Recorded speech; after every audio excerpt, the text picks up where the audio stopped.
I don't know how one could be more anti-Christ than sharing with you a prophecy that was claimed to justify the creation of a Jesus Christ, when it in fact shows that there was no such individual. And that the one making the prophecy that is now available for us in Daniel 9, 26 and 27, or 25 and 26, I suppose it is, was none other than Gabry'el. And contrary to what is claimed foolishly in the Christian New Testament, Gabry'el is not an angel. The text, even in Daniel, says that he's a man. And Gabry'el means strong and courageous, capable man of God. A Gabor is a man. Read your Hebrew. It's not complicated. So the Christian New Testament lied when it said that Gabriel informed Mary that she was going to have a baby boy. No, that did not happen. And the boy that was born to us, the son who was given to us, is Dowd. Read Isaiah 9 in context. It even says it's Dowd. And Miriam just so happens to be the nastiest name in all of Hebrew. It means contentious and rebellious. She was the one who, as Moshe's sister, was struck by leprosy because she did exactly what the authors of the Christian New Testament did. Claimed that they spoke for God when they were not authorized to do so. And as Gabry'el, there is only one man that Yahweh associates repetitively the concept of Gabor. And that is his beloved son, our king, the actual Messiah, Dowd. And so with this realization that is undeniable, we have the Messiah speaking about his arrival as the Messiah, and the Messiah is Dowd, negating any possibility of there being a Jesus Christ. How's that for anti-Christ? And then on top of all of that, Dowd validated the realization that what he was saying was prophetic, because he provided the exact date in 555 BCE when he was visiting with Daniel to record this prophecy, when he would return in his second of three lives to fulfill Chag Matsah, providing that date is April 9th, 33 CE, which is the concluding date of Chag Matsah. And that alone, it not only validates the prophecy,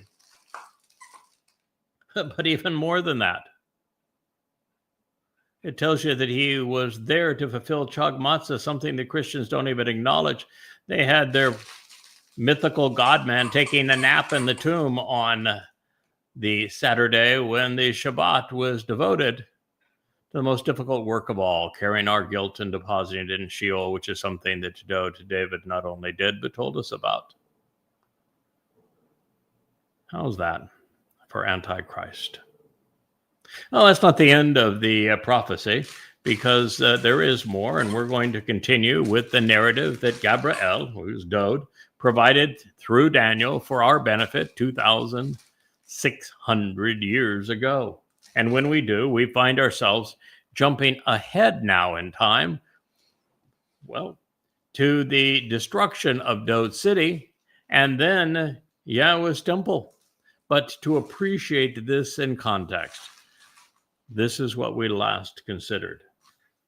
Therefore, know, being aware of Yada, recognizing so as to gain the insights to think about and understand that from the going forth of the word to return and restore, rebuilding Yeruwshalem until the restoring testimony and eternal witness of the Son of the Sovereign, who is conspicuously making this known and who is providing the leadership and counsel of the Messiah, the anointed Messiah, the Mashyach.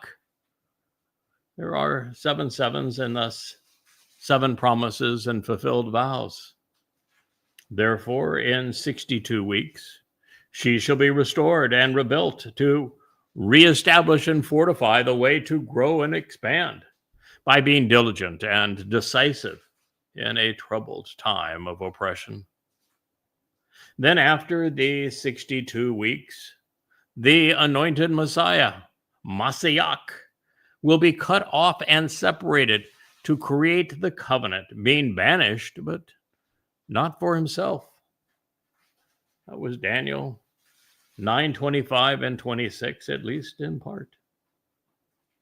Therefore, as we have deduced, this was addressing the Mashyach, Dowd, fulfillment of Chag Matsah between April 2nd and April 9th in 33 CE, which just so happened to be the 80th Yobel year of 4,000 Yah. But then, recognizing his people would reject what he would achieve and even replace him, in one breath to the next, we find ourselves dealing with the consequence in 70 CE with the beast of Rome, destroying the city and Yahweh's temple.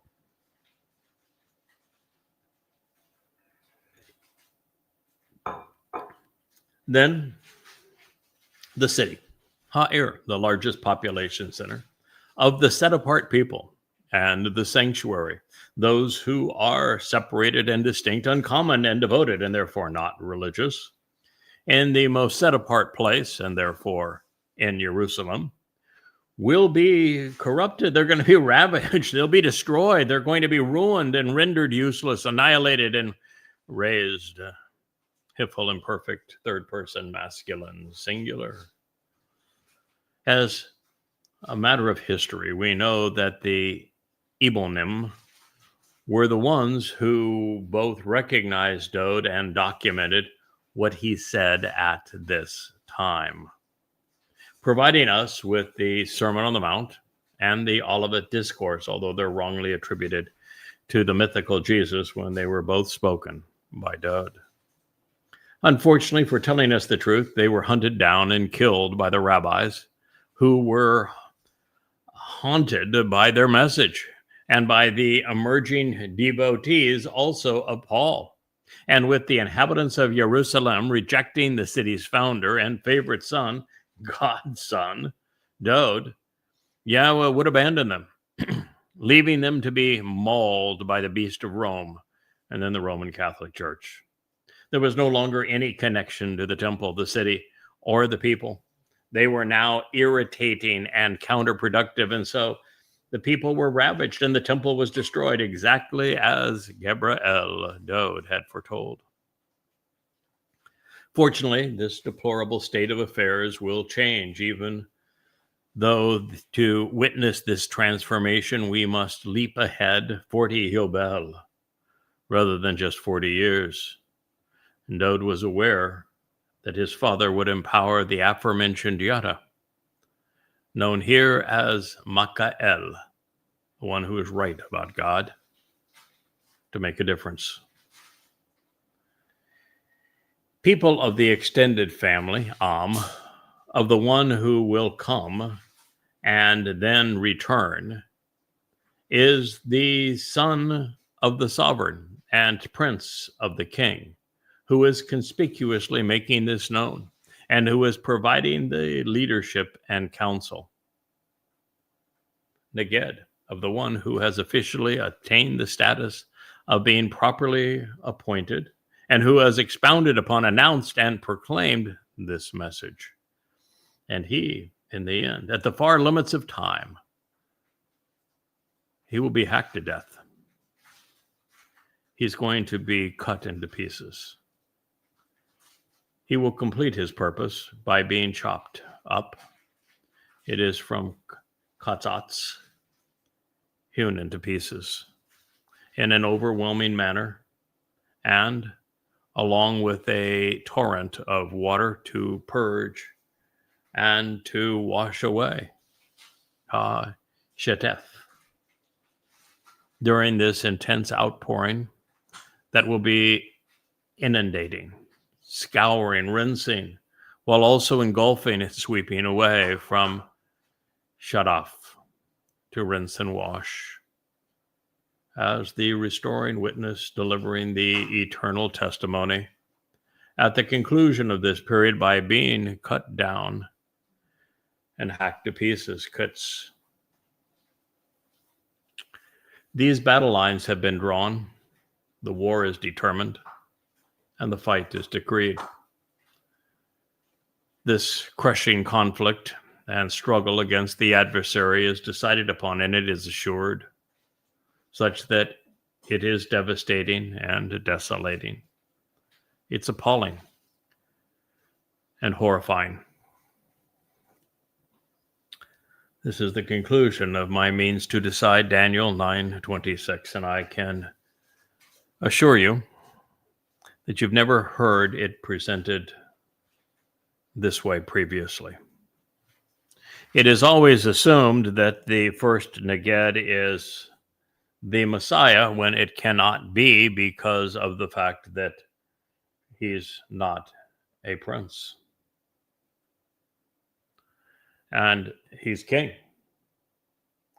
And the second one is thought to be the Antichrist fellow that is in opposition to the Messiah, but that would be awkward since it's used, therefore, to speak of two different people, one sentence to the next, inside of the same verse. Pretty awkward, huh? And it doesn't allow us to render the rest of the words as they are actually defined.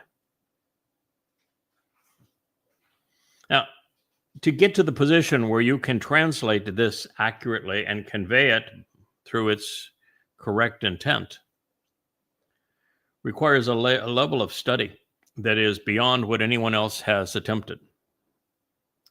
To do this, to be completely focused on the Torah wa Nabi for 24 years, 7 days a week, 10, 12, 14 hours a day. Looking at the oldest extant manuscripts, stripping every word of its diacritical markings so that the truth could be known. And even then, with the aid of the seven spirits of Yahowah, to deduce what I have just shared with you. Now, I understand that this rendering is completely different than what religious publications have promoted, but what they have projected just isn't rational. They would have you believe that the Neged, son of the sovereign and prince of the king, who is conspicuously making this known as Yada, is the Mashyach in one breath, but then represents the Antichrist in the next. That simply isn't reasonable. And you know it. You just don't want to deal with it if you're religious. Therefore, after telling his people that he would be cut off from the living to enable the covenant in 33 CE, Dowd is revealing that the consequence of his people rejecting what he would accomplish and counterfeiting him would be that within 40 years, they would be cut down and the temple torn down.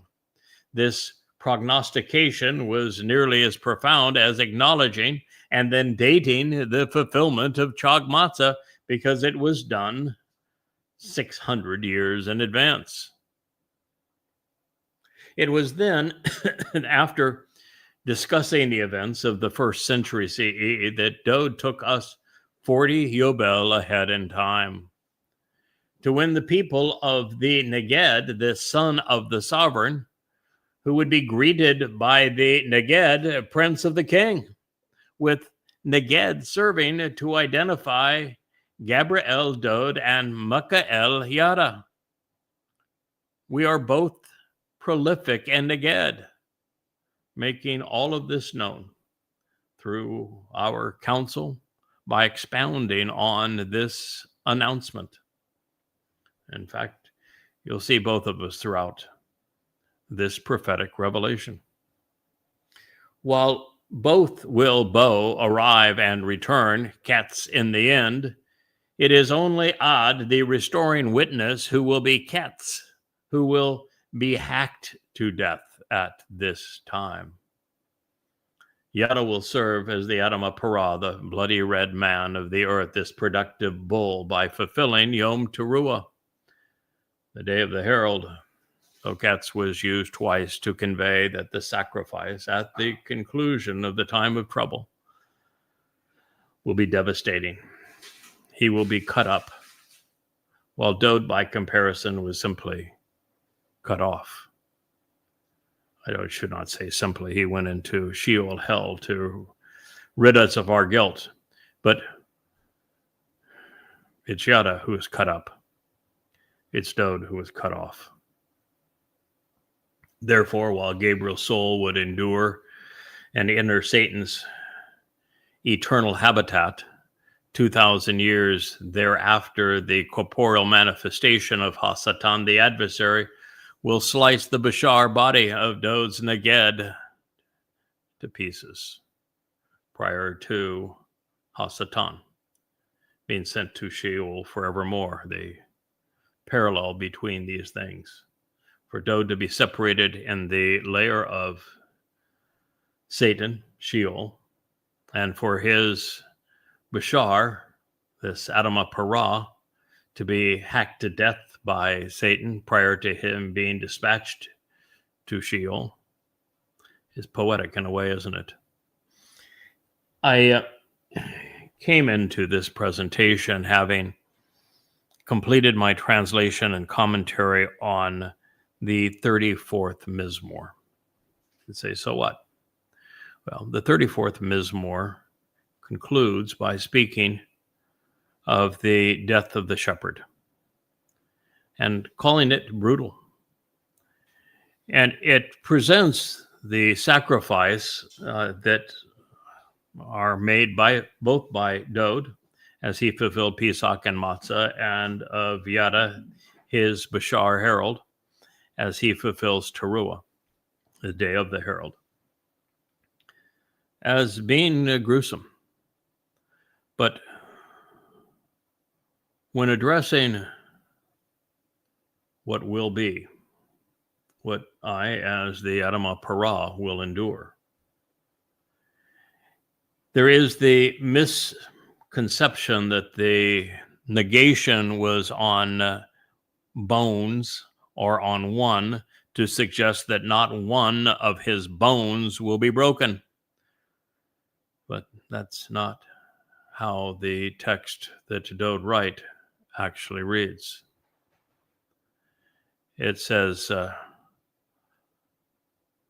of his bones, only one will not be broken. And that is to say that while Dowd endured the enormous pressure, crushing nature of Sheol, which is a black hole, his herald will be crushed almost in supernatural fashion by Satan. Only one bone will be intact. That's very similar to what we just read here, isn't it? Over and over again, with God describing the gruesomeness of this same. And if you're squeamish, going back to those who would prefer those with God to be humble and meek, then this is tough for you to swallow, but I want you to think it through. Dowd describes the treatment he received at the hands of the beast of Rome in the 22nd Mizmor.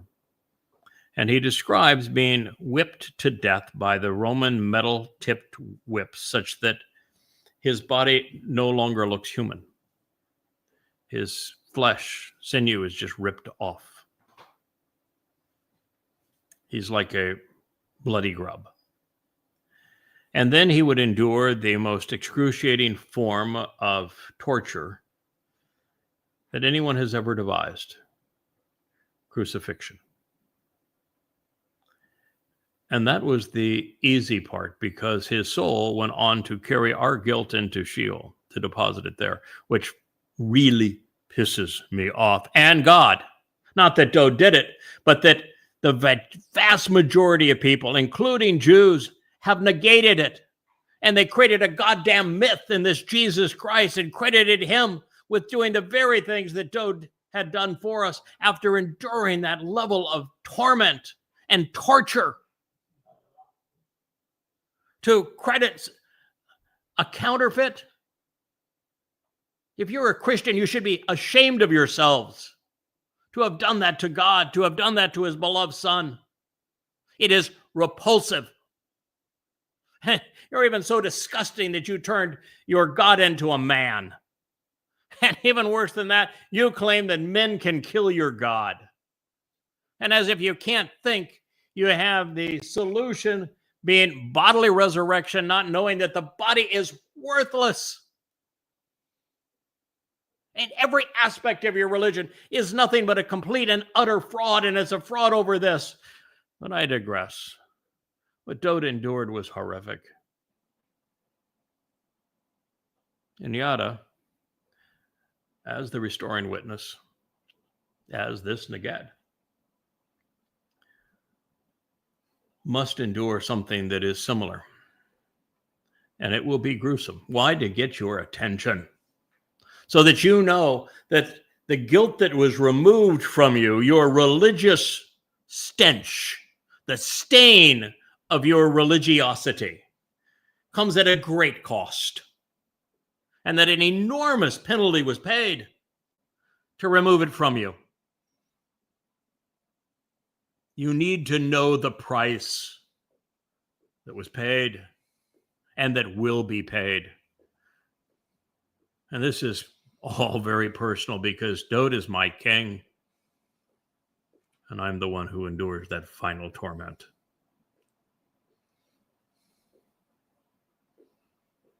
You want to mock it? Do so vocally, and you will end up where Hasatan himself is going. You don't want to capitalize upon it? That is your choice. One less stripe I have to endure. But go away quietly.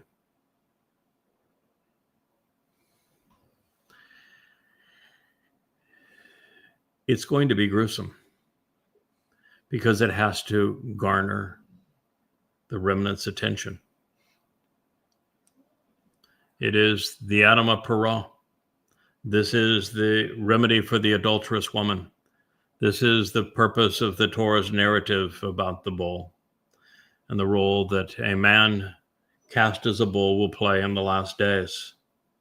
There are thousands of prophecies pertaining to this. It's amazing that people have missed it, but they missed this one too, didn't they? Well, for everyone, actually, this is good news, even for the one that endures it, because he is somebody who is, by necessity, has to have camaraderie with the king. And when you realize that the king has earned our respect by enduring crucifixion on Pesach and going into hell on Matzah, it takes a lot to stand in his company. And that is precisely what this Bashar Herald must do. And he must also earn the people's respect, because under Dowd, he will guide them. He is Dowd's official. He is the lesser luminary to the greater luminary, just as the moon reflects the sun's light. So it is good news. It is germane to Dowd's story as our Savior in 33 CE, transpiring as it will again in 2033, when his herald will endure this. It is the result of stetef, an overpowering torrent of water that will be released beneath the sacrifice of the parah, the bull, who has served as the ad restoring witness. That mortal remnant of Yisrael will be stefesh, purged of their religious guilt. I am very far behind in this program now, sharing with you what I have learned in my translations over the last month. And I bring this to your attention because I was attacked by members of the Mother Goddess cult based upon two things. One is this myth that God wants people to be timid and humble in his presence as opposed to bold, which is his preference. And that the Torah should be disregarded when it says in the 12th chapter of Deba'im that you can eat whatever you want. And so I went back to that passage, turned out to be a prophecy, spoke out against the mother goddesses, which I've shared with you previously. But it goes on much further than that, as it talks about the collaboration between the ram and the bull on this day and what we will accomplish together. But in specifics, by having this body of the bull, he's a man in the guise of a bull in the sense of the bull is symbolic, the man is real. Being lacerated in this way, what you can be assured of is there'll be copious amounts of blood. And what you find is that Deba'im, Deuteronomy 12, and its depiction of you being liberated to eat whatever you want, focuses far more on blood. And why we should not drink it because of the symbol that it represents when it is soaked into the very earth of the Temple Mount and on the altar that God will have provided for this sacrifice. And then the copious amounts of water are released to bring that mixture of ash when the body is cremated by God's doing. And the waters are released off the Temple Mount, and the blood and the ash are mixed together to purge the religious corruption of the adulterous woman, so that she is prepared to meet Dowd upon his return. That what we find in Deba'im, Deuteronomy 12, is the story of that blood. And then in the 34th Mizmor, we find the story of him being mauled and crushed. And of course, this all makes it possible for the blood of the bull to be available for Dowd to anoint the mercy seat of the Ark of the Covenant on Kippurym 10 days later. But this is how that final remnant of Yisrael is purged of the religious guilt, and it comes at a gruesome price.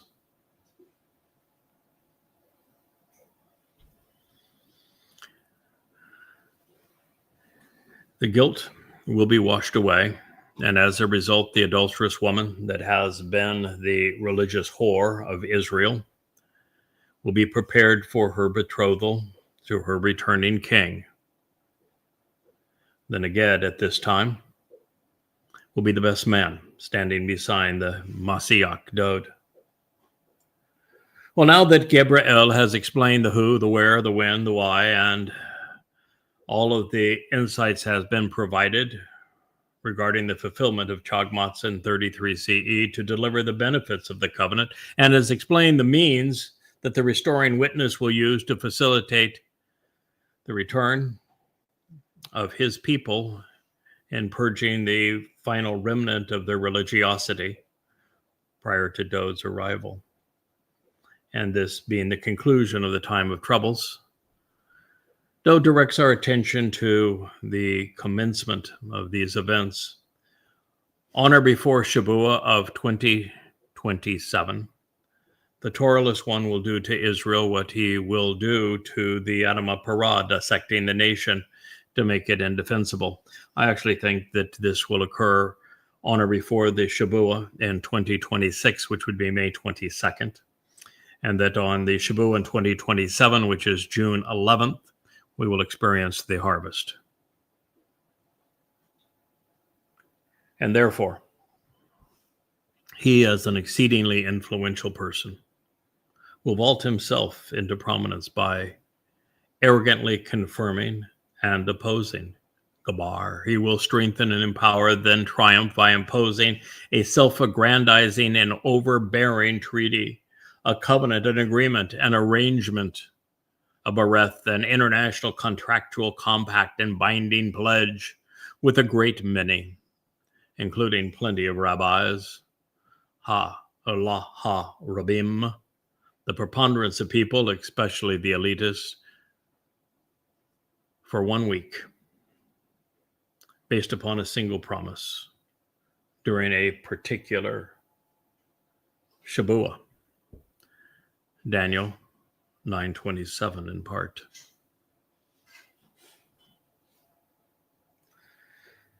Satan's advocate, whom we know as the copper confabulator, demonic Donald, is the great betrayer of Israel. He is today's Neville Chamberlain and will be sacrificing Israel to appease the Muslims who have bribed him and repay MBS of Saudi Arabia and Al Thani of Qatar. This will occur on or before Shabu'wah in 2026 for there to be a full week of years prior to the resolution in advance of Shabu'wah on the 11th of June 2027. So we're speaking of the Shabu'wah on the 22nd of May 2026. It is the Shabu'wah on the 11th of June in 2027 that coincides with the 2,300-day period that corresponds with the time of Israel's troubles, the worst of them. This is an interesting conundrum that I want to mention, but not to resolve, because I think these options were intended. We should be prepared for the dismemberment of Israel as soon as Shabu'wah in 2026, May 22nd, and no later than Shabu'wah in 2027 on the 11th of June. We should work such that if the Shabu'wah harvest, the Katsir, occurs on May 22nd next year, we will have done all we could to make it as productive as possible, while also prepared to capitalize on the extension of time if it is afforded to us, which I think it will be. If the harvest occurs on the 22nd of May, 2026, Israel will have already been dissected, and the 2,300-day warning will apply to the carnage of Al-Aqsa Flood 2.0, beginning in June on the following Shabu'wah. This way, it's a full 7 years of grief during the time of trouble and 2,300 days of Holocaust conditions. And under these situations, the Katsir for the covenant family could transpire on either date, but I'd rather continue to address the possibilities accompanying the earlier time frame while setting expectations on the Shabat of 11 June 2027, because no one is disappointed if we are taken home earlier than expected, but many would lose their confidence if shaken. If it did not happen and they did not reach this potential as of May 22nd, 2026. So this prognostication regarding the divestiture of Israel for an Islamic state was originally presented in Yashayah, Isaiah, in the 17th chapter. Isaiah was revealed right around 725 BCE, and this discussion between Gabry'el, Dowd, and Daniel was in 555 BCE. So you can see one preceded the other. In Isaiah, the timing of the divestiture of Israel and the land was coterminous with Shabu'wah. And then in the 18th chapter, we're afforded over 70 indications that the nation and individual responsible for the betrayal of Israel will be America and Donald Trump. The characteristics collectively were far more than sufficient to demonstrate that the perpetrator imposing the treaty that initiates Israel's great suffering is no other than the President of the United States, Donald J. Trump, which explains why he is acting so devilishly. That's why he has such a difficult time with his perverted sexuality, why he is so dishonest, why he's so mean-spirited. Well, he is a confabulator. He's demon-possessed. And it's obvious. And the prophets forewarned us about this. Well, we have discovered here in Daniel that this warmongering egomaniac in pursuit of his Nobel Peace Prize will have 10 political cohorts championing Israel's demise. We have always known that when it comes down to a vote in the United Nations, fewer than 10 of nearly 200 nations will support Israel. When given the opportunity to stand with Israel against the onslaught of Islamic terror and Marxist propaganda, 90% are going to make the wrong call. In my mind, the only remaining question is whether Israel has been so weakened by its counterproductive prosecution of the war in Gaza and subsequent world condemnation that it will be forced into retreating to her 1967 borders, or whether the world has just capitulated to the threat of Muslims and the bribes of Muslims, and that some other arrangement will be worked out. But we are told without question that the majority of the world is going to support what's being done to Israel, and that Israel will become indefensible because she is narrowed at the waist. And if you look at the area between Jerusalem and Tel Aviv, that's where 70% of Jews live, and it's a very narrow place. And as we know, Muslims have schemed to destroy Israel since Islam was invented. With Israel defenseless and vulnerable, free Palestine will rapidly evolve to a final and horrifying battle to annihilate the Jewish people. This is Satan's last-ditch effort to forestall Dowd's homecoming on Yom Kippurym by obliterating Israel. Ezekiel's 25 ways to kill Jews will be in full effect. And with no one to turn to for support, the carnage will be catastrophic. Worse than the Holocaust. If not for Yada's and Eliah's support and Yahweh's intervention before Dowd's return, quite frankly, all would be lost, and God says as much. Now, since the monster behind this madness is a demon-possessed Trump, I checked to learn the Scottish, Gaelic, Celtic origins of his name. Donald is from Domnall, which is a compound of two Celtic terms, Dubno, D-U-B-N-O, meaning world, and Wallow, which is supreme ruler, such that Donald conveys supreme ruler of the world. As the Antichrist's last name, Trump, is a verb meaning to surpass by defeating. But as a Germanic noun in recognition of his father's nationality, a trump is a trumpet. Now, this may somehow infer that the target of Satan's rage will be associated with Towrah, which is the day that Dowd's herald, the ultimate manifestation of Teruah, will be mauled by Satan. This is when the showdown occurs. This is the day that Satan has been shooting for now for 6,000 years.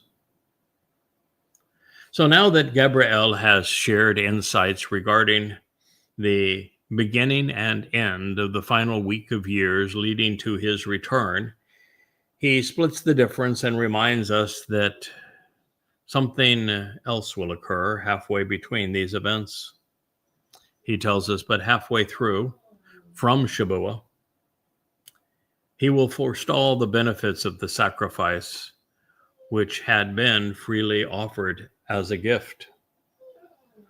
The most extreme aspect of this vile and abhorrent action of repulsive religious idolatry will devastate, desolate, and incapacitate. But in the end, the restoring witness will finish, determined to fulfill and accomplish the mission, even to the point of complete annihilation. This has been determined and decreed, spoken about and pronounced, even to the point of mutilation. This maiming by bludgeoning has been decided upon and is the result of exercising good judgment, to be poured out as a form of payment, brought forth in liquid fashion on those who were deserted and devastated and who have been ravaged. Daniel 9:27, this is the conclusion of it. Well, this is an interesting confluence of events for sure. By collocating Passover with Easter and Ashura Day for Christian and Islamic consumption, then disassociating the intent from Matzah when Dowd's soul was cut off from the living to carry our guilt into Sheol, the devil's advocate will have negated the value of Pesach. Therefore, to resolve this abhorrent crime which incapacitates God's people, we are told that the restoring witness will fulfill his calling, such that as the Adam of Parah, he will let the adversary annihilate him. Now, long ago, this is what Gabry'el and Miqra'ey determined in consultation with YAHOWAH. It is what is decreed and spoken about throughout the prophets. By mutual consent, the decision has been made for the Neged, the king's prince, to allow Satan to mutilate his soon-to-be discarded body by bludgeoning him to death on Teruah. And in this way, God will pour out the means to rejuvenate the mortal remnant who have been devastated by the horrors endured during the time of trouble. Formerly known as the adulterous woman, the religious whore of Israel will be cleansed for the family reunion and the upcoming wedding. All Dowd sought to achieve will be known and appreciated. And on that happy note, of course, we conclude the 9th chapter of Daniel. It will have been Satan's last hurrah. Religion will be no more, relegated to Sheol with its author and its inspiration, along with Trump himself. As we have discovered when reviewing the adversary's playbook and Ezekiel, for Satan to have prevailed in this quest to rise above Dowd and Yisrael, he must negate what our Messiah and King have achieved, because they forestall his return. Fortunately, Satan's influence with Paul, Luke, Mark, and Peter in the creation of the New Testament, leading to the abusive nature of imperial Rome and Roman Catholicism, Rabbi Akiba, and the institutionalizing of rabbinic Judaism to lead Jews away from Yah, and then Muhammad, through whom the devil became Allah and ushered in unmitigated anti-Semitism through Allahu Akbar, will finally have lost its sting. However, he will have come exceedingly close to prevailing. But in the end, there will be Jews to reconcile. And that is why this story has a happy ending. Thank you for listening.